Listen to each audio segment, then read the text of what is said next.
On s'attaque maintenant au cœur de ce qui fait les premières colonnes de thermodynamique habituellement. Donc on va étudier l'application du premier principe pour des transformations quasi-statiques de gaz parfait. Donc ça, ce sont des transformations qu'on va rencontrer très souvent parce que dès qu'on veut tracer un diagramme de Clapeyron, il faut se placer dans le cadre d'une transformation quasi-statique. Et puis pour modéliser des cycles de machines thermiques, on va généralement se placer sur des transformations suffisamment lentes pour être considérées comme quasi-statiques. Je vous rappelle que suffisamment lent ne suffit pas à avoir une transformation quasi-statique, il faut non seulement que ce soit lent, mais ensuite une suite d'états d'équilibre. Bon. Alors, on s'attaque donc au cas d'un système fermé, donc n égale constante, avec une pression de gaz qui vaut la pression extérieure à chaque instant, puisque la transformation est quasi-statique, et la température du gaz est égale à la température extérieure à chaque instant. Donc on est dans le cas où delta W s'écrit moins PdV, puisque c'est quasi-statique. On est toujours dans le cas WNP égale 0 et delta K égale 0 comme avant, mais cette fois-ci on a un gaz parfait et une transformation quasi-statique. Donc on commence par une transformation isochore, donc V égale constante, quasi-statique d'un gaz parfait. Donc je refais un petit schéma de l'état initial, l'état final, donc on a une transformation à V égale constante. On commence par écrire le travail élémentaire, et comme la transformation est quasi-statique, il vaut moins P dV, mais comme la transformation est isochore, on a dV qui vaut 0.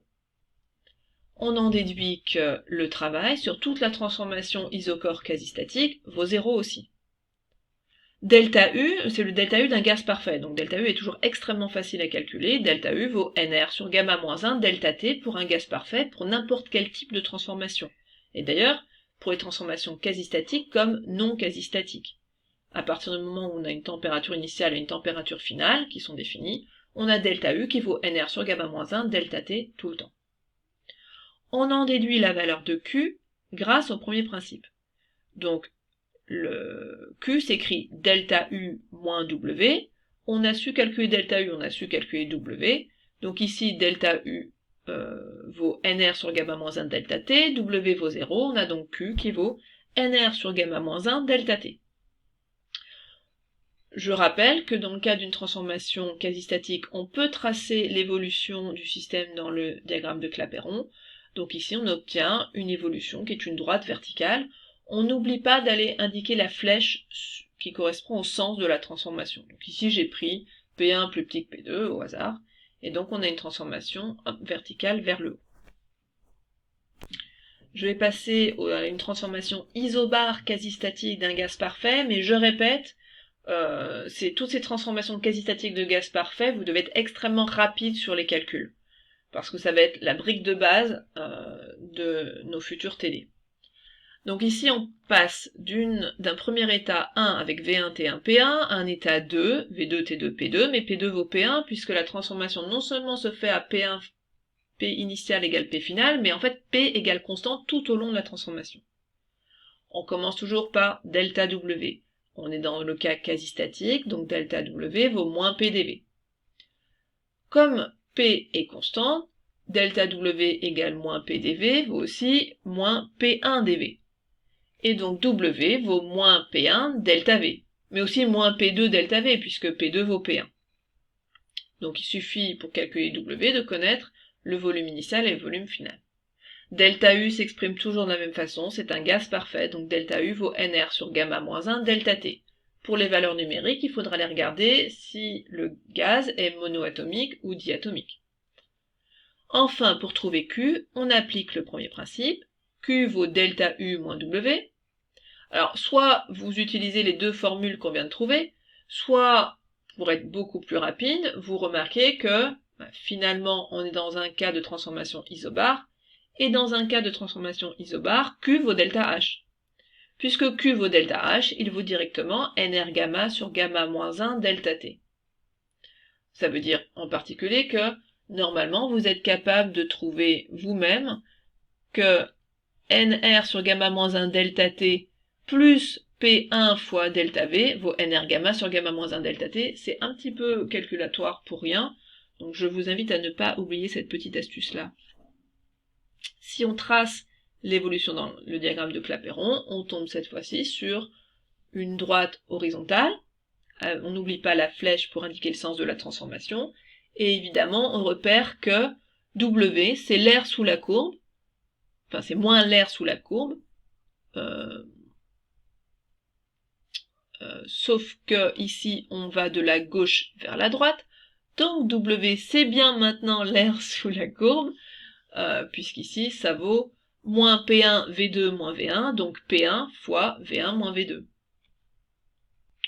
Troisième type de transformation, le plus rigolo parce que vous avez plus de mal, c'est le cas d'une transformation isotherme quasi-statique d'un gaz parfait. Donc cette fois-ci c'est T qui est constante. Même méthode qu'habituellement. On commence par définir delta W, qui vaut pour une transformation quasi-statique moins P dV, et il faut exprimer P en fonction de V. Mais dans le cas d'une transformation isotherme, c'est la seule fois où on va pouvoir exprimer P en fonction de V, de façon à ce que ce soit utile par la suite. En gros, on peut toujours remplacer P par nRT sur V. Sauf que si on remplace une fonction inconnue en fonction de V par une autre fonction inconnue en fonction de V qui serait T de V, ça sert à rien. Mais ici, on est dans un cas particulier où T est constante. Du coup, on va pouvoir intégrer proprement ce moins nRT dV sur V, entre V1 et V2. On l'intègre proprement parce qu'on travaille à T égale constante. Donc peut-être que pour fixer les idées, je vais noter T0, cette température de travail, hop, T0 ici, T0 là, T0 là. En tout cas, il va falloir faire attention à ne pas sortir le T de l'intégrale s'il n'est pas constant. Donc, faites attention à ce que vous écrivez. Donc ici, puisque T est constant, je le sors de l'intégrale. W vaut moins NR T0, somme entre V1 et V2 de dV sur V. Donc on vérifie toujours bien qu'il n'y a que des fonctions qui sont bien exprimées en fonction de V, qu'on n'en a pas sorti quand elles sont pas constantes, etc. On obtient W qui vaut moins nRT0 log de V2 sur V1. Donc on a la valeur du travail reçu par le gaz parfait. Pour calculer delta U, on utilise la même formule que tout le temps pour un gaz parfait, savoir que delta U vaut NR sur gamma moins 1 delta T. Ici, il vaut 0 puisque T1 égale T2. Et pour trouver Q, comme toujours, on utilise le premier principe. Q vaut delta U moins W, et il vaut donc nRT0 log de V2 sur V1. Donc on a Q qui vaut moins W, normal, puisque delta U vaut 0. Donc essayez de ne pas vous tromper sur qui a le moins et qui ne l'a pas. Alors, si on trace cette transformation dans le diagramme de Clapeyron, on obtient évidemment une hyperbole, puisque on est en train de tracer une isotherme pour un gaz parfait, on sait faire depuis longtemps. Dernier type de transformation extrêmement important, c'est la transformation adiabatique quasi-statique d'un gaz parfait. Donc cette fois-ci, on n'a pas une grandeur d'état qui est une constante, mais on va étudier une transformation qui est adiabatique, donc qui se fait à delta Q égale 0 à chaque instant. Donc pas de transfert thermique reçu par notre système gaz parfait. Alors, dans ce cas-là, on part de V1, T1, P1, et on va obtenir V2, T2, P2. Attention, adiabatique veut dire delta Q égale 0, pas T égale constante, sinon on n'aurait pas deux termes différents pour adiabatique et isotherme. Au contraire, on va même montrer que si on a une transformation adiabatique, alors nécessairement T varie. Donc c'est ce qu'on verra un petit peu après. Alors dans le cas où Q égale 0, la première grandeur qu'on va calculer c'est Q. Donc on part de Q égale 0.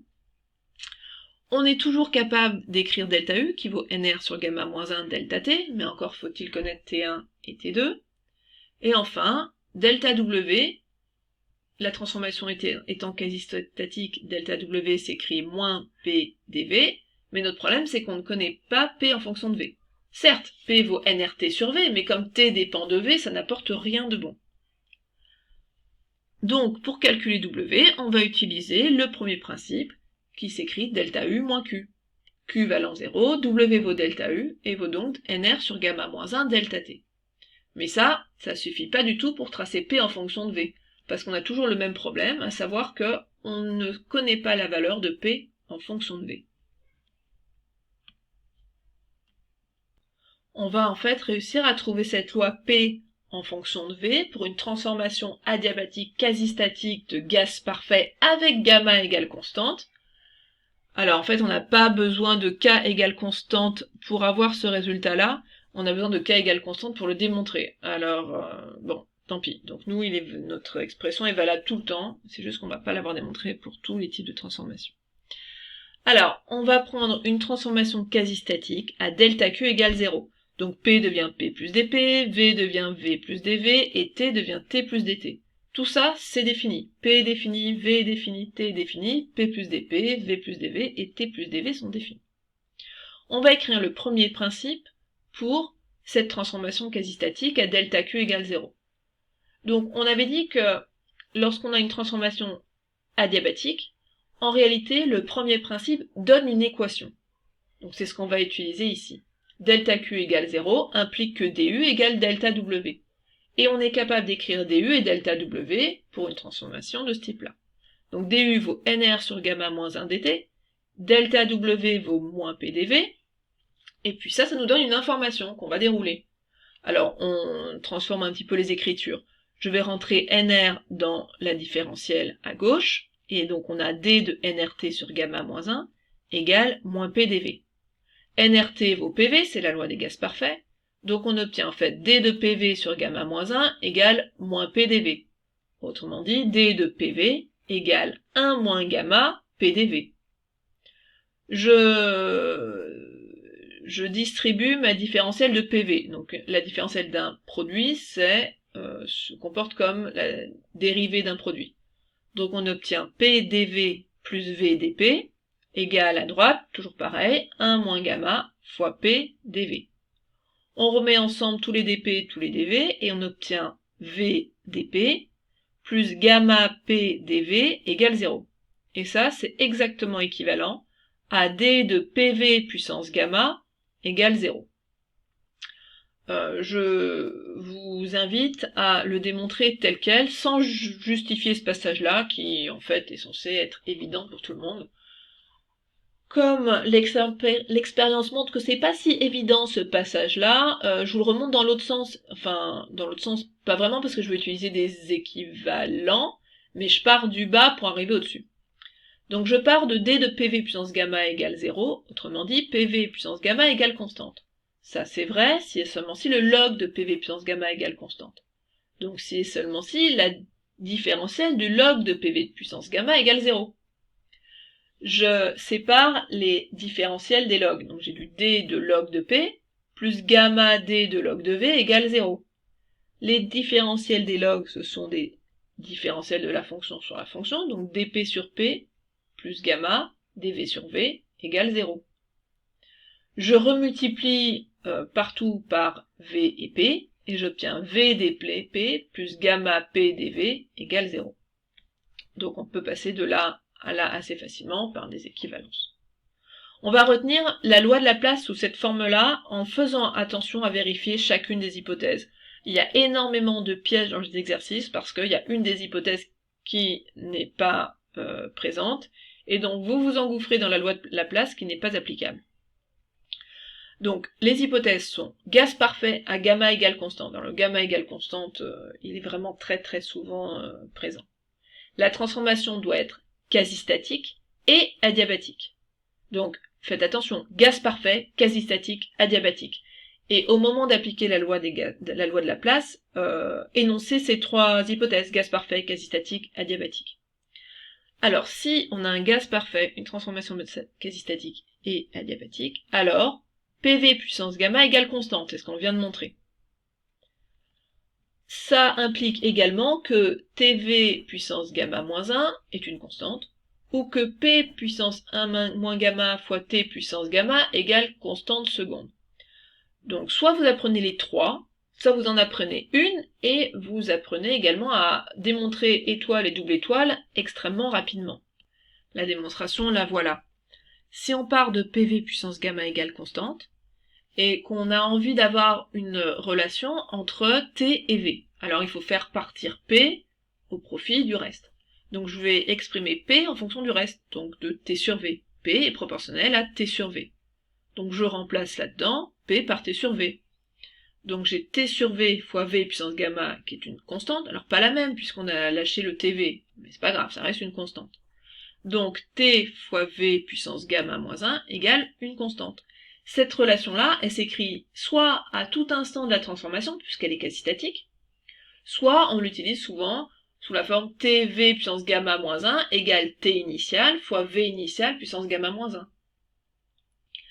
Pareil, pour démontrer la double étoile, c'est pas très compliqué, on part de la loi de Laplace PV puissance gamma égale constante, on veut se débarrasser du V, donc on va exprimer V en fonction du reste, donc V vaut nRT sur P, et puis on va venir remplacer le V du PV puissance gamma égale constante par T sur P. Donc P fois T sur P puissance gamma égale une autre constante. Autrement dit, P puissance 1 moins gamma fois T puissance gamma égale constante. Donc pareil, ça c'est vrai quel que soit l'instant de la transformation. Donc en particulier, c'est égal à P initial puissance 1 moins gamma fois T initial puissance gamma. Donc la constante dépend du point de départ. Alors, maintenant, puisqu'on sait qu'une transformation isotherme, c'est P égale constante sur V, et que pour une transformation adiabatique, on a P égale constante sur V puissance gamma, avec gamma qui est toujours plus grand que 1, alors ça veut dire que la pente d'une adiabatique est toujours plus importante en valeur absolue que la pente d'une transformation isotherme. Ça veut notamment dire que si on a une transformation adiabatique, elle risque pas d'être isotherme puisqu'on se déplace pas sur la même courbe. Donc adiabatique implique température qui varie.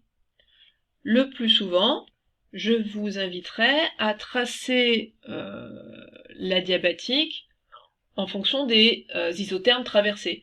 Donc si vous partez d'une température Tc et que vous arrivez à une température un petit peu plus faible Tf, eh bien pour voir que votre transformation adiabatique a bien une pente plus prononcée, je vous invite à tracer les isothermes Tc et Tf, de façon à bien voir d'où vous partez et où est-ce que vous arrivez. Alors la démonstration de ces pentes est faite ici avec des différentiels, donc je vous invite à les regarder, sachant que les pentes sont notées d rond P sur d rond V, ou dp sur dv, ça dépend de comment vous le regardez. Mais le résultat à retenir est celui-là, une transformation adiabatique est toujours tracée avec une pente plus prononcée, mais faites attention à ce que votre transformation adiabatique ne ressemble pas à des bananes, parce que ce sont des fonctions. P égale constante sur V puissance gamma, ça peut pas ressembler à ça.